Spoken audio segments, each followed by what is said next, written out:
Om Jananim Sharadam Devim Ramakrishnam Jagadgurum Padapadme Tayo Shritva Pranamami Murmuhu.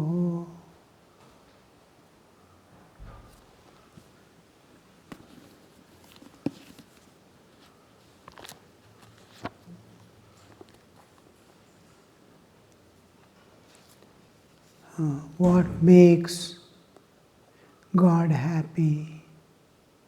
We see here, Master was very happy to see a musician who had come with him, with the devotees of Bulgaria, singing the names and glories of God, to recollect His name by singing bhajans, kirtans, how God relishes it. It is compared to adding oil cakes to the fodder. Cows eat fodder, a little mixture with other things are kept for licking and drinking. In that, if you put a little oil cake, after extracting oil, the oil cake comes. When it is put, it with gusto, it will eat joyfully. Its whole attention is in as much as possible to eat. Like that, how it relishes, like that God relishes the singing of the devotees.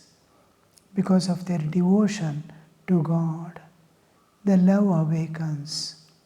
And always we must remember, apart from all the traditional ways of Bhakti Yoga, Karma Yoga, Jnana Yoga, Raja Yoga, including Bhakti Yoga, there is another way, the Prema Yoga, which is by itself an independent, this one. Though it comes within the realm of Bhakti Yoga, we can bring it under the Bhakti Yoga. There is Prema Yoga.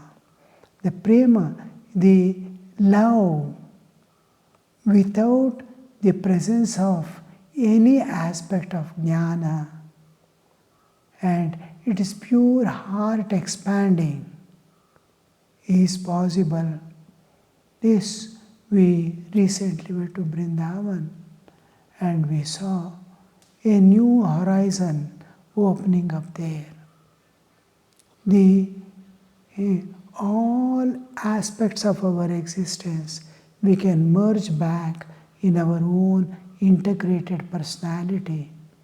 I have mind, I have senses, I have intellect, I have bodily existence. All these various, I have pranas, all are integrated. And in heart, they get merged except the bodily existence. Mind merges in heart, senses merge in heart, because it wants to see and experience God. So mind merges there.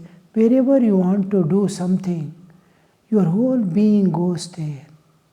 You find some enjoyment, objects of enjoyment, your whole being rushes into it.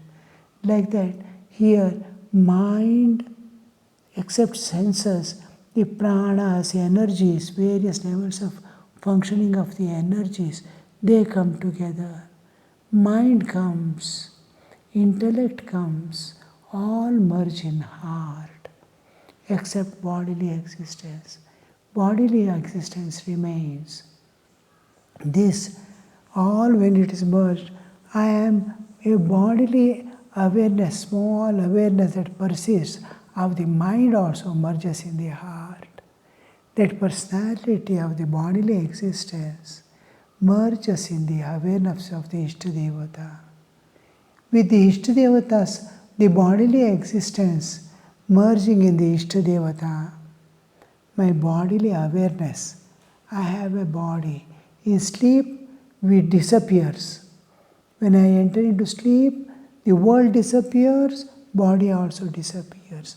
here in Prema Yoga, it's a part of Bhakti Yoga itself, because I am seeing my Ishtadevata, and in his existence, my bodily existence slowly shrink down and merges in it. The moment my bodily existence merges in God, my Ishtadevata, the guna, rupa of the Ishtadevata dissolves. I go always to the Ishtadevata, my Ishta. I may be loving Krishna, I may be loving Rama, I may be loving Ramakrishna, I may be loving Sharda Devi, Durga Devi, any aspect of God. I may be, that is dear to my heart. All reach, even the other religions as Christ or as the Allah or any aspect of the Devata is all right. The Ishta Devata, my existence merges with emergence the two aspects of God, Guna and Rupa, Saguna, Sakara, dissolves. And there expands only love from the heart. Love, heart is flowing out, and a new expansion of love expands to infinity. It is in Bhakti Yoga we can call Nirvikalpa Samadhi like state, where there is no dualities perceived. The lover and loved and love are not there. Triputi has the triad of love, loved and lover. The three, dhyana, dhyata, dheya. Like that, the three Triputis dissolve away. And only love remains without a lover and loved. Pure love. Its content is bliss. It radiates peace. And at the infinite it goes on expanding. It's the ocean of love and love alone. What God loves, what is pleasing to God is that the devotee must become one with me. The singing the names and glories of God. Slowly there is mergence of the individual into the Lord's existence. Slowly, like a river rushing into ocean and slowly expanding into the ocean to become ocean. It becomes like that. So this aspect, what Master was very happy to see the musician sit alone. I used to see the senior most Swamis, both in Arogya Bhavan, in Belur Math, and when I was in Bangalore. Some of the Swamis, when they are alone, they'll be sitting somewhere in a garden place or under a tree late in the night or on the banks of river in Belur Math. Then slowly singing to their own sweet voice, which others cannot hear properly. When I was in Himalayas, I saw a sadhu who was Nepali by birth. He had come at an early age of 11, 12, and he spent, when I saw him, he was in his 40s, 50s. And whole life he spent there, just to go have his bhiksha. 5 ashramas give bhiksha in Uttarakashi. He will go have his bhiksha, come back, sit on the river alone, river bank. Ganga is flowing. And there he used to alone sing songs. How many years? Whole nature, as if it is responding to him. The water is flowing. The Kalakala Nada of the water merges in his singing. Nobody, no, in the whole street you cannot find anybody there. A vehicle might go once in 2-3 hours, a vehicle might slip on. And that's all. And nobody perceives. Then such a place he goes and sits and sings. I had to pass to that street every day for going for bhiksha and coming back. I used to look at him. He would be the first person to take the bhiksha and return and sit alone and eat a little and sing whole day. And how much pleased God would have been to see that, leaving everything of this world. By grace of God, he has a good body and good health. And then he is there all through the year. Years and years, decades have passed. His life is going on. And that is what God wants. So when he sees musician, somebody able to sing, God feels so happy. Certain things. Krishna is Alankara Priya. Shiva is Abhisheka Priya. Divine Mother is Stuti Priya. Like that, each Devata has this one. Sri Ramakrishna is always intent on Tyaga and Bhajan, singing the Kirtan and Tyaga. So these two aspects we have to bring in our life also. So, some time before, Sri Ramakrishna had gone into ecstatic mood on hearing his devotional music. At the master request, the musician sang a few songs, one of which described the awakening of the Kundalini and 6 centers. Usually, it is Radha Krishna's love, the love transcendental, where human aspect or the animal aspect can never peep also. Regarding Swami Vinayakananda, Sri Ramakrishna says, I saw him. One day I sat for meditation and my mind started soaring higher and higher levels of existence, and I crossed various strata of existence, various planes of existence. When the last plane was finished, before I could enter into the absolute existence, there was a luminous space where 7 rishis were sitting. He adds there. It was so pure, it's a so lighted area of transcendence where gods dare not peep. Inaccessible to normal man, but gods also dare not peep. It was such a place, such a thing. Means you can understand how God admires that purity, that renunciation.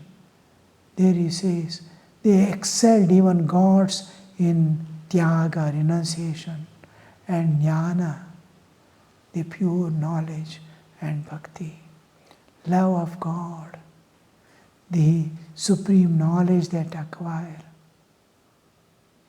and in renunciation, they excelled even gods, and gods dare not peep there.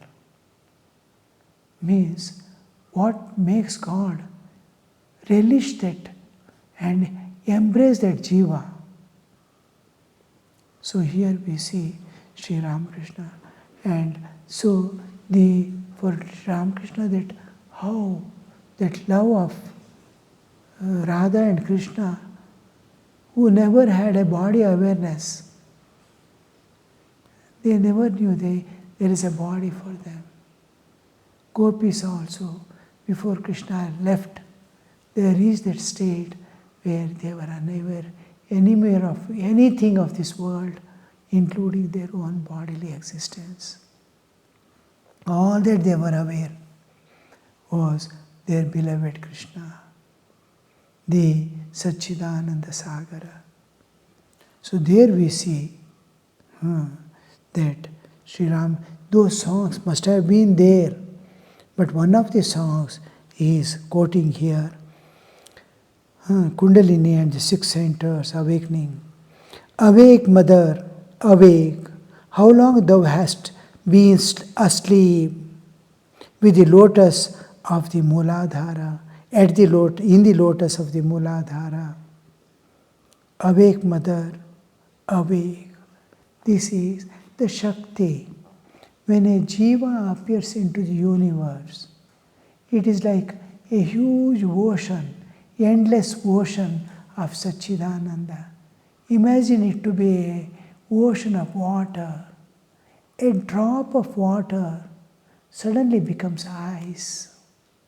The moment it becomes ice, it finds itself separate from the rest of the.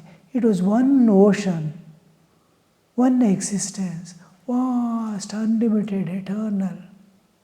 And a drop became an ice for some reason. And immediately there is a sense of separation. Oh, what happened? I have become separated from this. One separation, and one I have become alpa. I have become it's like a emperor become all of a sudden a beggar. So the moment a thing accepts, oh, I have become alpa, I have become small, I have become limited, it appears into the realm of relativity, the universe. Otherwise, suppose it thinks, oh, whether I am water or ice, I am same. I am water only in a different state. There is no difference between ice and water. They are different states of existence. That difference, it's apparent difference, not real. It is a distinction without difference. There is distinction, but there is no difference. It is water. Ice, except water, nothing is there in ice. Ice itself is water, water itself is ice. But it is distinct from each other. The distinction, if it accepts and thinks it to be different, immediately it appears in the realm of time, space bound universe. It comes into relative existence. The moment it comes, it has already acquired jivatva. The power which made the infinite to appear as finite remains with it, entity, jivatman, as the Kundalini Shakti. It is like pumping water into a reservoir on the top. When we pump water into a reservoir, the energy that we put in the water to lift itself to the tank remains with the water in the tank, and that energy makes it come back through the tap. It is coming back. Otherwise it cannot move. It is moving down because energy is supplied, and that energy remains with it, water as the head of the water. It brings back. Now this power which made the infinite Chaitanya appear as small Jiva remains with it as Kundalini Shakti. That is Kundalini Shakti. This Shakti, this power remains with it to take it back to the Absolute again. It wants to take it back into the ocean and make it dissolve and make it experience the infinite eternal bliss again. All total freedom from nature. Otherwise, this ice is going to be tossed here and there in the universe. It undergoes so many pains and pleasures. So this release, that Kundalini, once it comes into the Jiva comes into the realm of, first thing it catches is Jnanendriya and Buddhi Manas. Manashashtan Indriyani Prakritisthani Karshati. 15th chapter of Bhagavad Gita. Mamaivamsho Jiva Loke Jiva Bhotasana. It is my part that appears in the, having come to this realm of time and space. First thing, it is like a person falling into the water. Whatever he can catch, he tries to catch. So this catching, a person used to sit on the bank of a river at a particular height and meditate. Someday he slipped down and fell into the water. When he was lifted, a bunch of grass was in his hand. Last, when falling, he had caught of that grass, thinking that he'll be able to save himself, holding on to something. That hold, whatever is available. Like that, this Jiva having come into the universe, it first catches the mind and senses. Panchajnanendriya buddhi manas. Manashashtan indriyani prakritisthani karshati.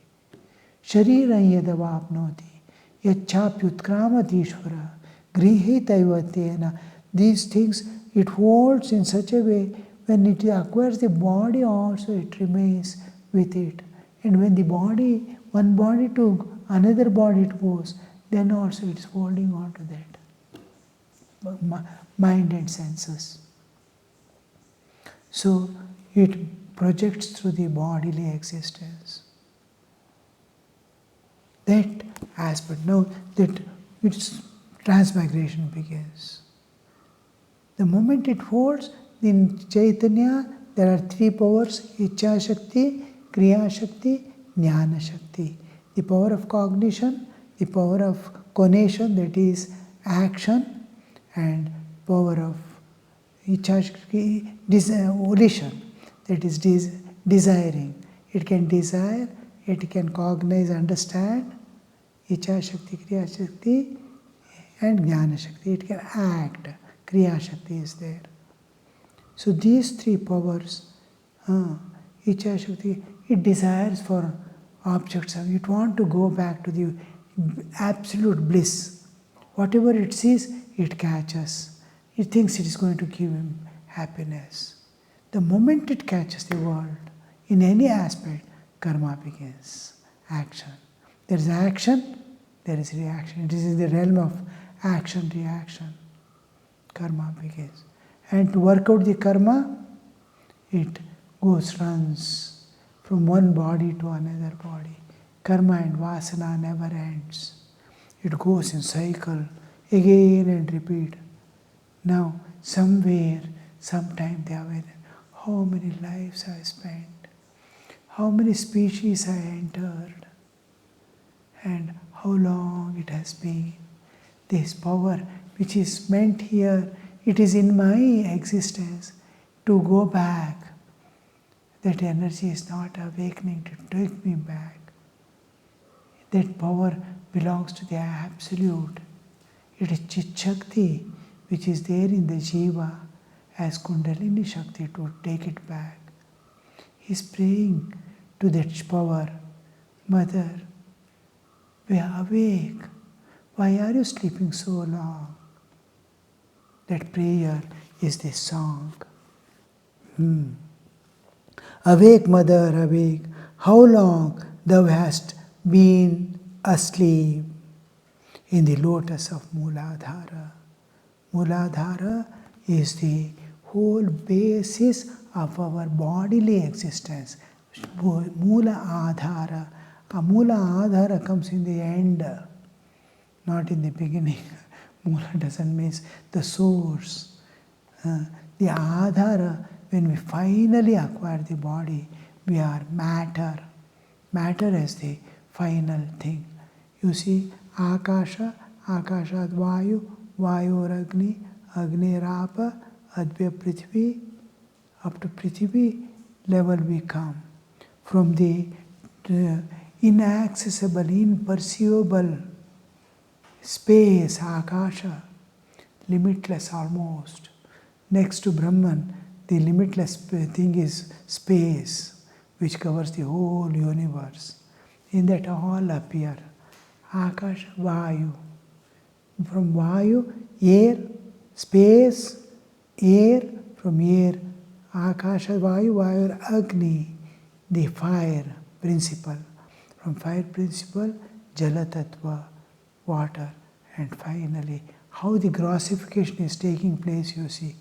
Subtlest space, then air. How beautiful, you see. There is only sound. Here, space, sparsha comes into picture. Touch is there, you can feel. In air, shabda sparsha, rupa also comes into picture. There is shabda alone in Akasha. Shabda and sparsha come in air. And shabda sparsha, rupa also comes in the, when light comes into picture. Shabda sparsha, rupa, in fire. And then in jala, taste also comes. Shabda sparsha, rupa, rasa, rasa comes into picture, taste.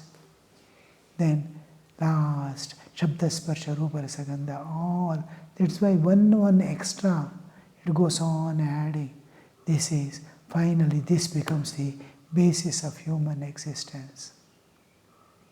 And this is what we see, what we call as the Mula Adhara. The basis of the Jiva's existence is the bodily existence because of the karmic load. So, how the descendants come, how the Mooladhara.